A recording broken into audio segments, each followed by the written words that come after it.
Rádio MAP passa a apresentar, a partir de agora, estudos do livro Obreiros da Vida Eterna, do espírito André Luiz, na psicografia de Francisco Cândido Xavier, na comunicação de Célia Correia e Nivaldo Gervásio.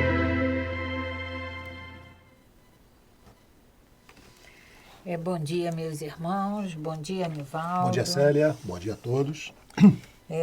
Então, estamos aqui mais uma terça-feira, junto com vocês e junto com esse livro tão esclarecedor para nós, esse livro que André Luiz nos mandou essas mensagens através de Chico Xavier. E esse livro, Obreiros da Vida Eterna, que é o quarto livro dessa coleção de mensagens, de livros que André Luiz nos manda, que vem nos esclarecer, que vem nos nos informar, nos ensinar toda essa problemática do nosso ser espiritual, essa vida que nós fazemos a escolha de como vamos dirigir os nossos modos de vida, as nossas escolhas. E a doutrina espírita vem nos exemplificar que tudo tem uma consequência. Então, André Luiz vem nos traz esses ensinamentos que é exatamente para que para que aprendamos. Eu costumo, Célia, dizer que depois da leitura de cada livro de André Luiz, né, nós não somos mais os mesmos. Né? E, em particular, esse livro, Obreiros da Vida Eterna, em que o objetivo principal dessa equipe formada lá no nosso lar, né, do Padre Jerônimo, o Jerônimo como instrutor, né, o Padre Hipólito, a Luciana e André Luiz, que tem como objetivo amparar a 5 espíritos que vão desencarnar, então, que é o objetivo principal da obra. Nós estamos aqui no preâmbulo ainda, André Luiz está nos contando dessa viagem até chegar na crosta terrestre, né? Então, depois da leitura desse livro, Célia, a gente vai ter uma visão completamente diferente de um desencarne, do que é o que nós chamamos de morte. Completamente diferente, porque ele vai nos trazer esses bastidores, como já está nos falando aqui, né? E essa transformação é imediata em nós. Não tem como a gente, depois da leitura desse livro, a gente não ter uma nova visão sobre esse fenômeno da morte. Esse preâmbulo, como você mencionou, Nivaldo, nos traz ao nosso conhecimento a casa transitória, Fabiano de Cristo, que a gente não sabia. Até então, a gente não sabia da existência. Fundada por Fabiano de Cristo. Né? Que é um dos patronos de nossa casa. E nós estamos no capítulo 10, o fogo purificador, e aí vem esse fogo purificador vai fazer com que a casa precise ser deslocada. É por isso que é casa transitória.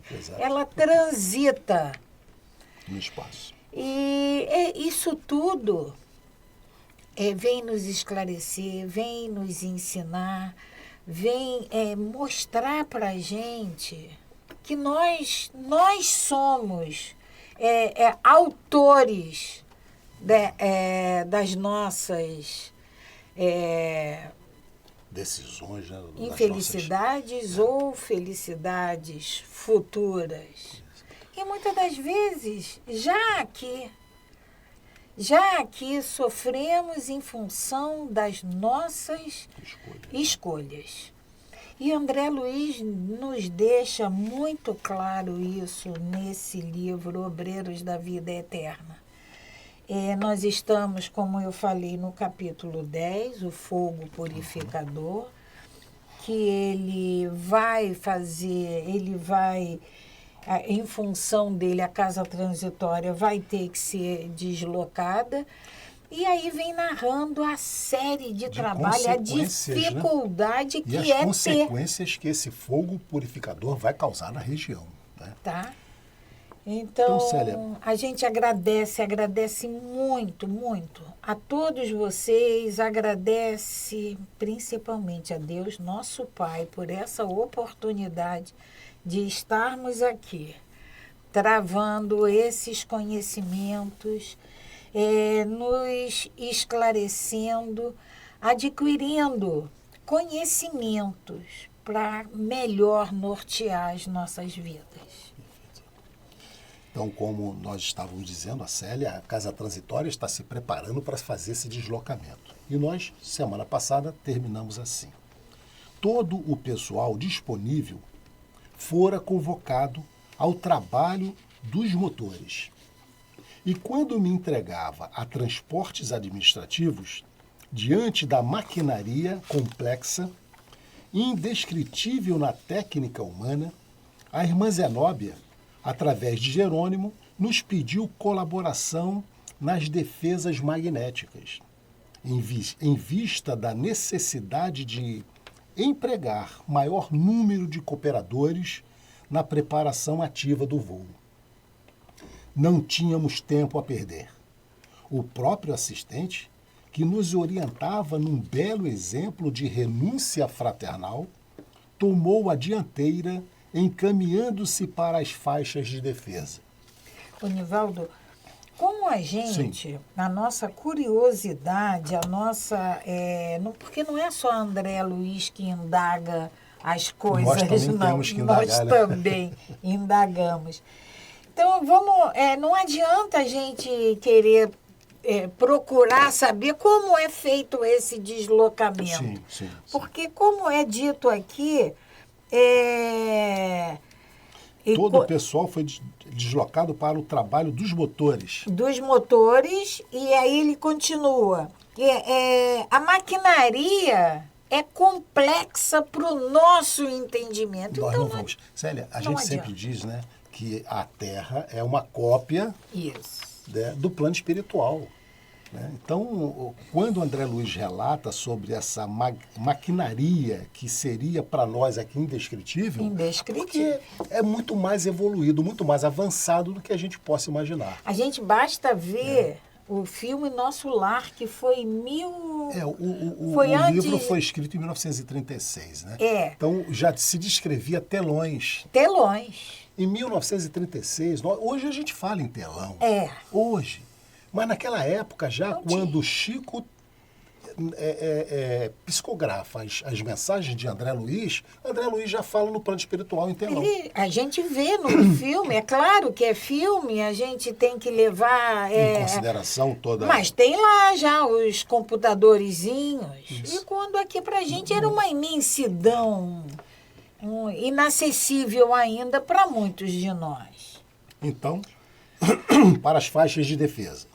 Não eram essas altas e verticais como as muralhas das fortificações terrestres, mas horizontalmente estendidas, formadas de substâncias escuras e emitiam forças elétricas de expulsão num raio de 5 metros de largura, aproximadamente, circulando toda a casa. Então, toda a casa estava protegida.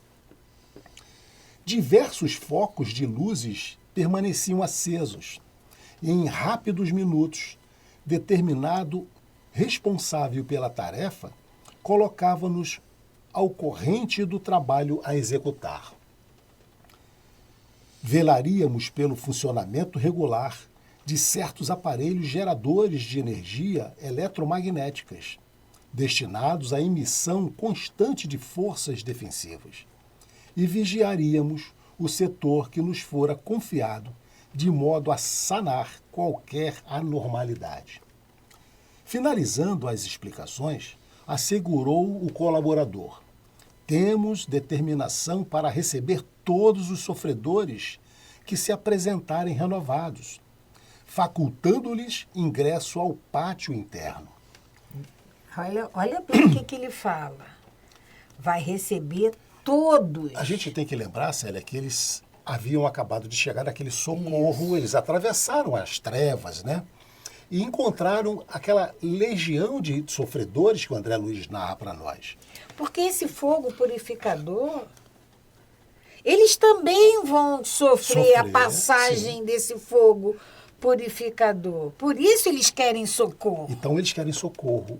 Eles foram lá, a irmã Zenóbia, o padre Hipólito, fez todo aquele preâmbulo, solicitando que eles buscassem socorro, mas eles não quiseram. Então agora, com essa passagem do fogo purificador, eles estão prevendo que todos eles, ou muitos deles, vão buscar auxílio, ajuda.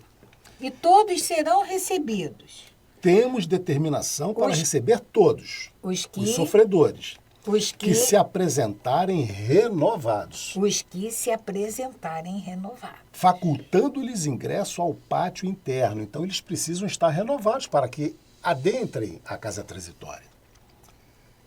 Nas últimas horas, a irmã Zenóbia e os demais administradores da instituição ordenaram acolhimento a todos os transviados que se aproximassem de nós, com sinais legítimos de transformação moral para o bem. Então não adianta, Sério? não iria adiantar só pedir socorro. O fogo purificador ia passar, todos estavam apavorados, iam buscar socorro na casa transitória e todos seriam atendidos, desde que tivessem sinais legítimos de transformação. Né? Certo, Jerônimo estaria informado quanto às providências necessárias. Entretanto, dentro de minha ignorância, não contive a interrogação. André Luiz, sempre curioso, perguntou: como nós asseguraremos, porém, dessa renovação? Como que eu vou saber se a pessoa, o espírito que está ali, batendo, querendo entrar na casa transitória, ele já está renovado? O prestimoso assistente não permitiu que o interpelado me respondesse. Adiantou-se ele mesmo e informou: os sofredores, já modificados para o bem, apresentarão círculos luminosos característicos em torno de si mesmo, uma áurea de luz. Logo que estejam onde estiverem, concentrem suas forças mentais no esforço pela própria retificação. Os outros, os impenitentes e mentirosos sistemáticos, ainda que pronunciem comovedoras palavras, permanecerão confinados nas nuvens de treva que lhes cercam a mente endurecida no crime. Então, já estava dito como que eles iam fazer para fazer essa seleção, né, Célia? Daqueles que poderiam ser recebidos na casa transitória ou não. Então, aqueles que tivessem já renovados seriam recebidos. E, para isso, o instrutor esclarece que eles iam apresentar uma áurea de luz. O esclarecimento era bastante significativo. E silenciei, satisfeito, compreendendo mais uma vez a grandeza da purificação consciencial, em lugar dos protestos verbalísticos que se fazem através dos jogos brilhantes das palavras. Então, André Luiz está dizendo que não adiantava agora, nessa hora, como muitas das vezes nós falamos, né, fazemos, né, Célia? Só uma articulação verbalística, só falar. Era preciso que aqui se mostrasse essa pureza. E essa pureza ia ser demonstrada pela áurea desses espíritos de luz.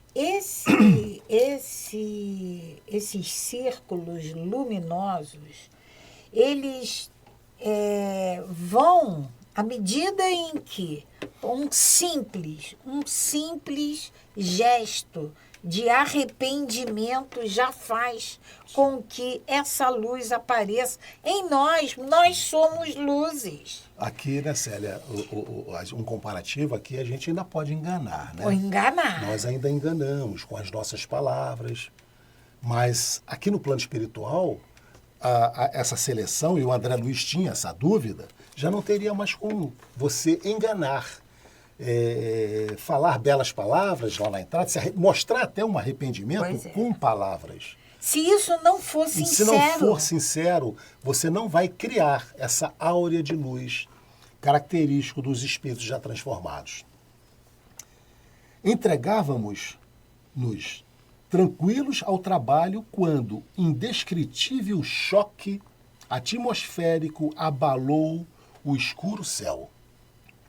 Clarão de terrível beleza varou o nevoeiro de alto a baixo, efervescendo. Por uns instantes, assombroso espetáculo. Não era bem o relâmpago conhecido na crosta, por ocasião das tempestades, porquanto as descargas elétricas da natureza sobre o chão denso são menos precisas no que se refere à orientação técnica de ordem invisível. Observa-se ali o contrário.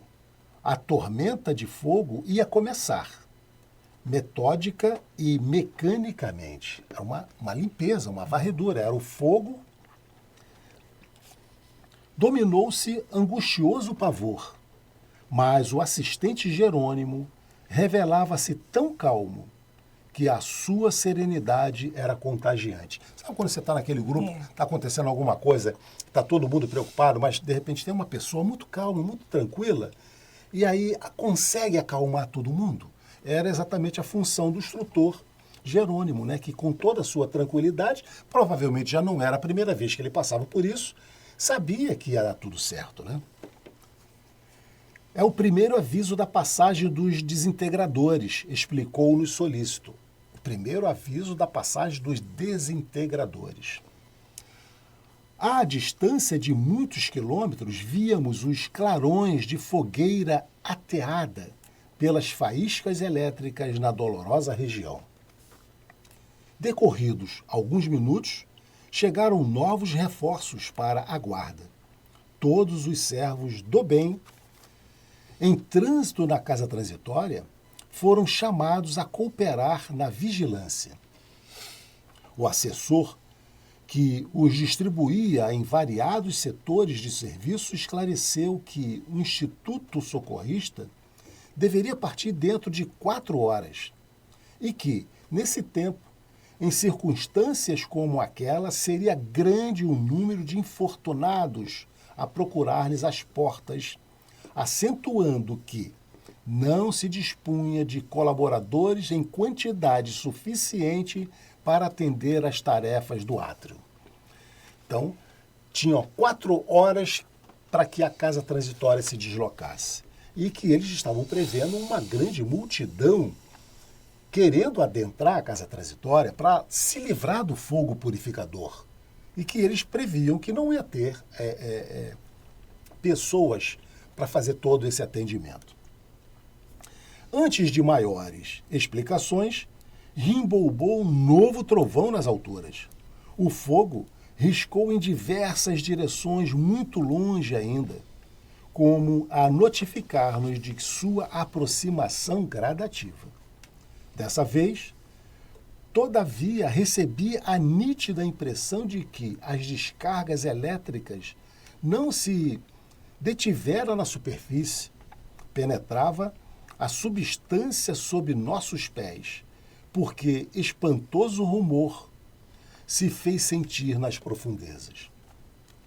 Muitas vezes, ouvira viajantes que afrontaram sinistros do mar, e todos eram unânimes em asseverar a beleza cruel das grandes tormentas no dorso do abismo equóreo, bem como afirmavam que viajor algum, por mais incrédulo, conseguia subtrair-se às ponderações místicas da fé. Perante o turbilhão escoachante do desconhecido. Ali, no entanto, a emoção era mais solene, os fatores mais complexos, tal o patético do fenômeno. Buscando talvez tranquilizar-me, o assistente afirmou: o trabalho dos desintegradores elétricos, invisíveis para nós, tal a densidade ambiente, evita o aparecimento das tempestades magnéticas, que surgem sempre quando os resíduos inferiores de matéria mental se amontoam excessivamente no plano. Então, a necessidade desse fogo purificador é porque chegou uma quantidade de lixo mental tal que era necessário se purificar aquela região. E esse lixo mental, Nivaldo, a gente precisa Que é produzido entender por nós. que são os nossos pensamentos. Os nossos pensamentos. São os nossos pensamentos. Somos nós que jogamos Para a atmosfera. para a atmosfera esse lixo mental. Então, olha só o que eles dizem, né, Célia? É o trabalho dos desintegradores elétricos invisíveis para nós, tal a densidade ambiente, evita o aparecimento de tempestades magnéticas que surgem sempre quando os resíduos inferiores de matéria mental se amontoam excessivamente no plano. Porque diz que a espiritualidade nos diz que o nosso orbe ele é denso, é envolvido por essa densidade de lixo que nós Todos jogamos. os pensamentos, Célia, que não são pensamentos do Cristo, lá no Elevado. Cristo, elevados, são pensamentos densos. E como que a gente pensa, Célia? Nosso orgulho, nosso egoísmo, a nossa vaidade, o que a gente pensa? Todos nós, né? Os 8 bilhões de seres encarnados, o que nós estamos pensando? Sabe aquela contrariedadezinha boba que a gente tem e que a gente emite raiva, emite ódio, emite rancor. vai tudo isso. Emite É o nosso tristeza, emite... Quais são os nossos sentimentos, né? Essa tristeza, medo, raiva, né? Então, isso tudo a gente está jogando para o universo. Célia vai continuar a ler, né? Então, Jerônimo, experiente e bondoso, tentava sossegar-me o coração. Ou seja, André Luiz estava apavorado. Apavorado. Era a primeira vez dele nesse trabalho, né? Todavia, embora soubesse que não nos encontrávamos ainda diante da tormenta de forças caóticas, desencadeadas sem rumo, confesso que sentia enorme dificuldade para desincumbir-me das obrigações assumidas, em virtude da minha absoluta despreocupação do que ocorria fora do ambiente de serviço. Desde aquele segundo estampido atordoante do firmamento, a casa transitória de Fabiano entrou em fase anormal de trabalho. Servidores, embora sob impecável articulação, iam e vinham apressados. Lá dentro, cogitava-se das derradeiras medidas com valioso aproveitamento dos minutos. Eles tinham... A casa o fogo ia chegar em 4 horas, foi dito anteriormente. Aparelhos de comunicação funcionavam em ritmo acelerado, anunciando o fato em direções várias, avisando peregrinos da espiritualidade superior, a fim de não se aproximarem da zona sob regime de limpeza. 3/4 partes dos colaboradores efetivos de Zenóbia cuidavam das providências alusivas ao voo próximo ou organizavam acomodações para os necessitados que chegariam em bando. Com efeito, justificavam-se as medidas porque ouvíamos agora ensurdecedora algazarra de multidões que se aproximavam. Então, eram aqueles espíritos sofredores que estavam se aproximando, cada vez mais vendo a aproximação do fogo purificador, né? E quando fala aqui, ouvíamos ensurdecedora algazarra, imagina, uma multidão desesperada querendo socorro. Era isso que estava acontecendo com esses irmãos sofredores. Sucederam-se outros ribombos ameaçadores, despejando fogo na superfície e energias revolventes no interior do solo que pisávamos.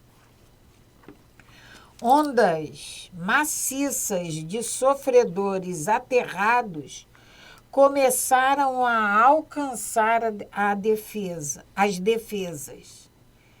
Era dolorosa a contemplação da turba amedrontada e expectante. Aproximamo-nos dela quando era possível. Socorro, socorro, conclamavam infelizes em agrupamentos compactos. Ameaçavam-nos outros. Fujam daqui, atravessaremos a barreira de qualquer modo. O abrigo nos pertence. Vamos à força. E não se limitavam às palavras.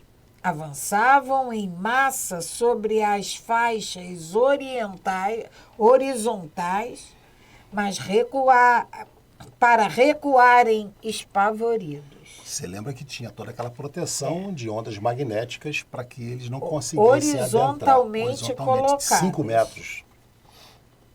Ajuda-nos, por amor de Deus. São as palavras, né? Suplicavam os menos atrevidos. André Luiz já estava esclarecido com relação a essa fala, né? Recolhei-nos por caridade. Seremos perseguidos pelo fogo devorador. Entretanto, com maior ou menor intensidade, todos os sofredores exibiam escuros círculos de treva em redor de si. Aí, o que nós lemos anteriormente é que eles seriam iluminados.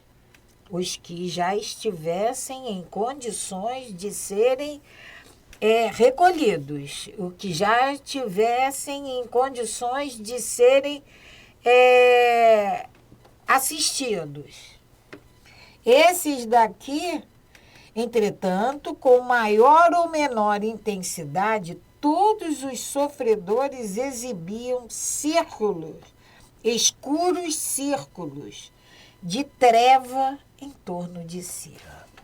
É triste, né, Célia? Porque a gente fica imaginando quantas vezes nós talvez já tenhamos passado por essa situação. Não estamos aqui hoje, né, lendo, tendo a oportunidade de ler esse livro, estava aqui pensando, mas em outras encarnações que eu vou me colocar, tive. Será que já passei por essa situação? Né? Quantos de nós? Então, é um momento de reflexão que a gente precisa fazer e o quanto a gente precisa não só utilizar da nossa fala, mas das nossas ações, dos nossos pensamentos, para mudar essa realidade. Né? Um deles atingiu-nos o círculo de atividade e identifiquei-o. Isso é André Luiz falando. Não havia qualquer dúvida. Era o verdugo que me provocara tanta revolta íntima na véspera. Você lembra daquele que desafia o Padre Hipólito, que desafia a irmã Zenóbia, né? Que fala para eles e que de lá não deixa que os outros sigam. Então, era esse verdugo, esse espírito que o André Luiz identificou, agora pedindo ajuda. Postou-se de joelho, não muito longe de nós, e implorou: tende piedade de mim. As fogueiras ameaçam-me. Penitencio-me. Penitencio-me. Fui pecador, mas espero contar com o vosso auxílio para reabilitar-me. São palavras, nós vamos falar quantas vezes nós tivermos vontade de falar. Mas a iluminação que essas palavras vão nos dar, só elas têm essa capacidade. É porque, vamos lembrar daquela passagem do Evangelho, Nivaldo.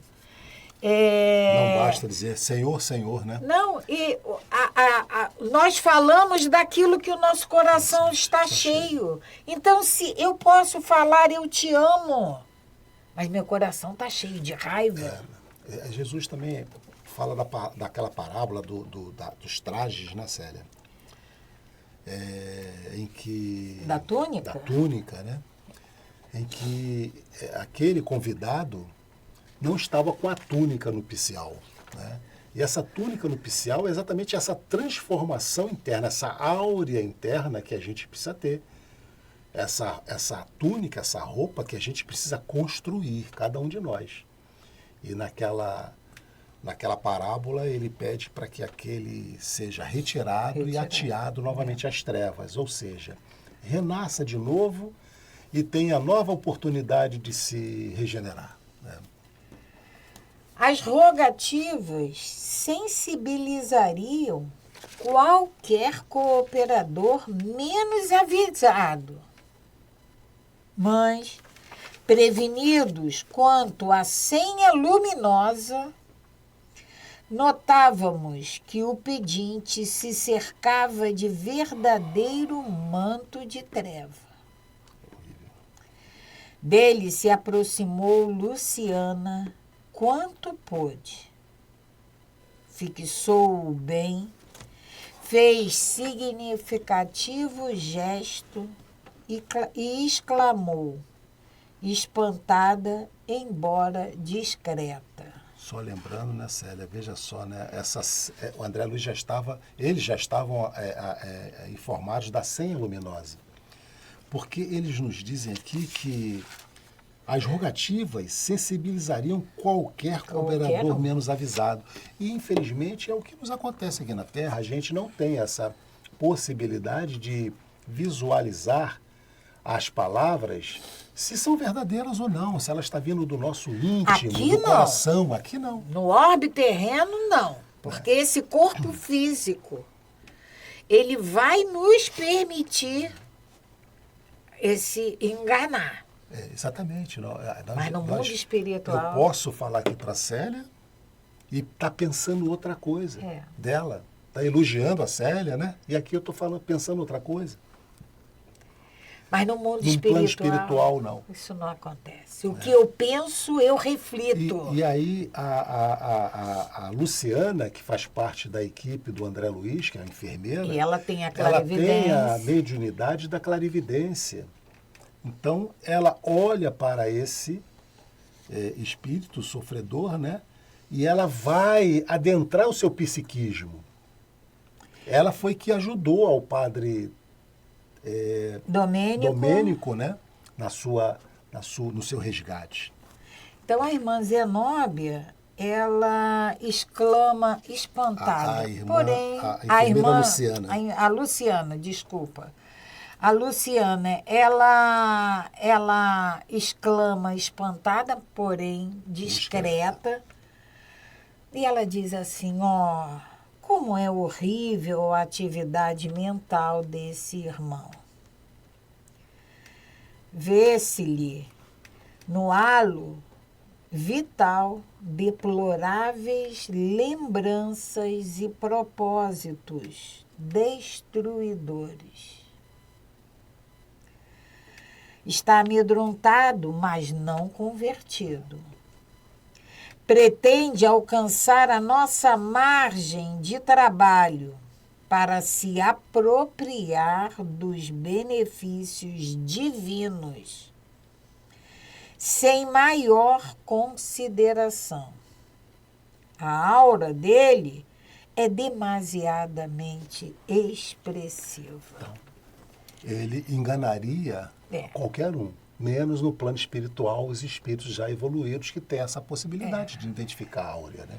E aí não é só a irmã Luciana que tem a capacidade da clarividência.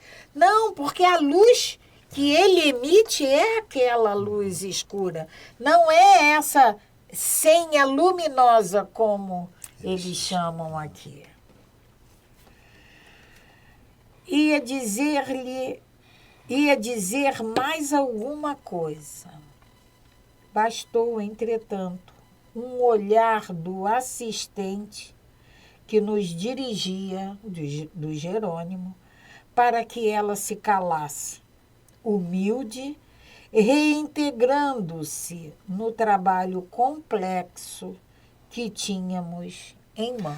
Sério, porque o momento, qualquer esclarecimento que ela viesse trazer não tinha finalidade, né? Não era naquele momento que ele ia... Lembrando? Como ela disse aqui para ele, deploráveis lembranças e propósitos destruidores. Mas ela fez isso lá com o padre Hipólito, mas com uma finalidade. De dar um choque para que ele despertasse na sua responsabilidade. Mas ali tinha tempo. Sim, tinha aqui, tempo, tinha uma finalidade. A casa finalidade. tinha que se deslocar, aqui, o fogo estava chegando. Ela esclareceu os pensamentos mais difíceis das ações dele já cometidas, não ia trazer nenhuma vantagem para o grupo, não tinha nenhuma finalidade. Então, o instrutor Jerônimo simplesmente olhou para ela e já... Olha, não é a hora, não é o momento, não é necessário isso agora, né? Dilatavam-se fogueiras enormes em direções diversas e raios fulgurantes eram metodicamente despejados do céu. Vasta dose de paciência era despendida por todos nós para conter a multidão furiosa. Impressionava-nos as formas monstruosas e miseráveis a se arrastarem, vestidas de sombra, como quando começaram a chegar entidades aureoladas de luz. Trajavam farrapos e traziam comovedores sinais de sofrimento, dando-nos a perceber que desejavam isolar a mente das centenas de revoltados que ali se congregavam em ativo movimento de insurreição. Contemplavam o alto e cantavam hinos de reverência ao Senhor, em regozijo da própria renovação. Cânticos esses, abafados pela algarávia dos rebeldes agitados. Preparava pela expressão de quantos iluminados se aproximavam de nós, que se esforçavam por manter o pensamento alheio às objurgatórias dos maus, temendo talvez o interesse mental que emitiam, circunstância criadora de novos laços magnéticos favoráveis à dominação dos verdugos. Intentavam, por isso, alimentar o máximo despreendimento dos apodos que lhes eram lançados pela turba malévola e impenitente. Formavam agrupamentos de formosura singular. Isso aí, Nivaldo, naquele meio de sofredores. E eles conseguiam separar, eles conseguiam se destacar dos já arrependidos ou dos já possíveis de serem acolhidos, dos que ainda estavam se comprazendo no mal. Sublimes quadros de paraíso no inferno de atrozes padecimentos. Vinham de mãos entrelaçadas como a permutar energias, a fim de que se lhe aumentassem a força para a salvação no minuto supremo da batalha que mantinham, talvez desde muito antes. Porque a gente vai lembrar que lá atrás, quando a irmã Zenóbia, quando o grupo André, Jerônimo, Luciana e o padre Hipólito, eles estavam regressando, eles encontraram essa turba. E ali ele tinha aquele despenhadeiro, sim, e eles lá embaixo, e ali já tinham irmãos sofredores que estavam implorando verdadeiramente socorro. Para serem resgatados. São esses. E que foram impedidos, né? E foram pela impedidos. Ação eficaz dos maus, né? Dos chefes, né? E esse processo de troca instintiva dos valores magnéticos infundia-lhes prodigiosa renovação de poder, porquanto levitavam, sobrepondo-se ao desvairado ajuntamento. Emolduravam-lhes à fronte belos círculos de luz, com brilho mais ou menos uniforme. Enquanto os tipos de semblante sinistro lhe dirigiam insultos, eles cantavam hosanas ao Cristo, entoando louvores que, de certo, lembravam os júbilos dos primeiros cristãos, perseguidos e flagelados nos circos, quando se retiravam sob os apupos dos espectadores perversos. Então, essa turba de irmãos que já estavam em condições de serem resgatados, André, aqui nessa descrição, faz essa comparativa. Aos irmãos que estavam, aos primeiros cristãos que iam para os circos. Se entregavam ali, né? Se humildavam em se entregar ao sacrifício. Mas, para se acolherem ao asilo de Fabiano, necessitavam pousar rente a nós, que lhes abríamos passagem prazerosamente. Mas, para se acolherem ao asilo de Fabiano, necessitavam pousar rente a nós, que lhe abríamos a passagem prazerosamente. Eles estavam levitando. Foi dito aqui anteriormente. Enquanto... É aqui que eu estava? Entretanto. Prazerosamente. Me perdi. Então, continua você. Entretanto, para alcançarem o átrio da instituição, eram compelidas a quebra das correntes de energias magnéticas recíprocas, mantendo-se de mãos separadas, e os recém-chegados, em sua maioria, desvencilhando-se involuntariamente uns dos outros. Achou? Achei. Pode continuar. Então, vou retornar ao entretanto. Entretanto, para alcançarem o átrio da instituição, o pátio da instituição, eram compelidos à quebra da corrente de energias magnéticas recíprocas, mantendo-se de mãos separadas. Vamos lembrar que eles estavam de mãos dadas.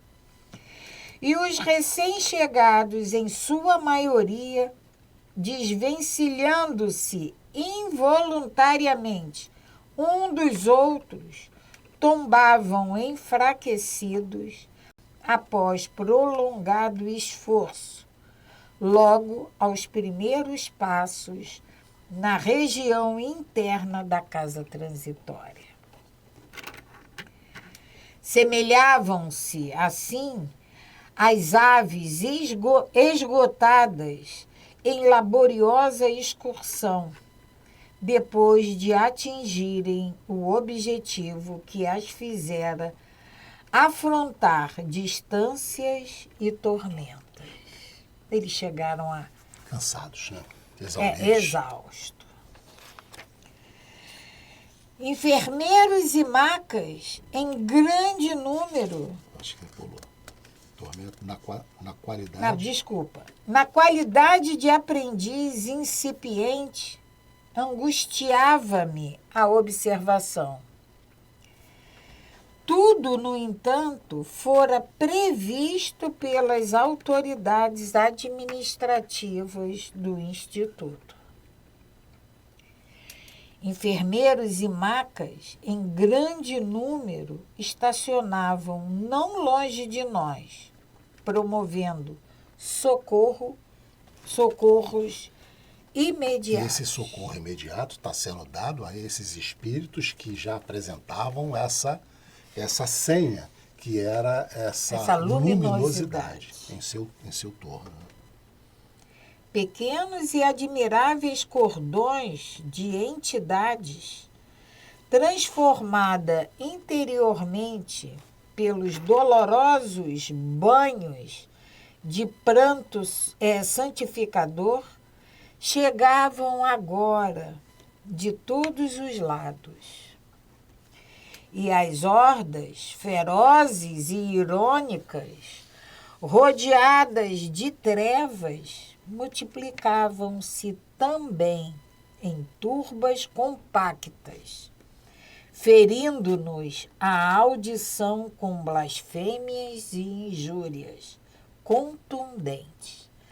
Aqueles irmãos que ficaram, sim, que não estavam ainda em condições. Eles tentaram convencê-los. Quando perceberam que não foram aceitos, eles se revoltaram, né? Nivaldo, nós vamos ter que parar. Nós vamos ter que parar. Estamos chegando aqui ao final do nosso estudo, já na hora do almoço, né, Célia? Vamos voltar então aqui, né, ao início dessa pequenos e admiráveis cordões, né? Vamos voltar aqui a esse parágrafo para que a gente, na semana que vem, dê continuidade. Mas o importante aqui, né, Célia, a gente perceber exatamente o que André Luiz vai nos trazendo, nos orientando a cada leitura, né, da importância da nossa transformação interna, de nós transformar os nossos pensamentos, as nossas atitudes verdadeiras e reais, né? Então, Vamos agradecer mais uma vez a todos vocês que estiveram conosco aqui nessa leitura, com pequenos comentários nossos desse livro Obreiros da Vida Eterna. E que na próxima semana estejamos juntos novamente para darmos continuidade à conclusão desse livro. Paz e bem, paz e luz. Paz, muita paz. A Web Rádio MAP apresentou o programa Estudo do livro Obreiros da Vida Eterna, de André Luiz, na psicografia de Francisco Cândido Xavier. Na comunicação de Célia Correia e Nivaldo Gervásio.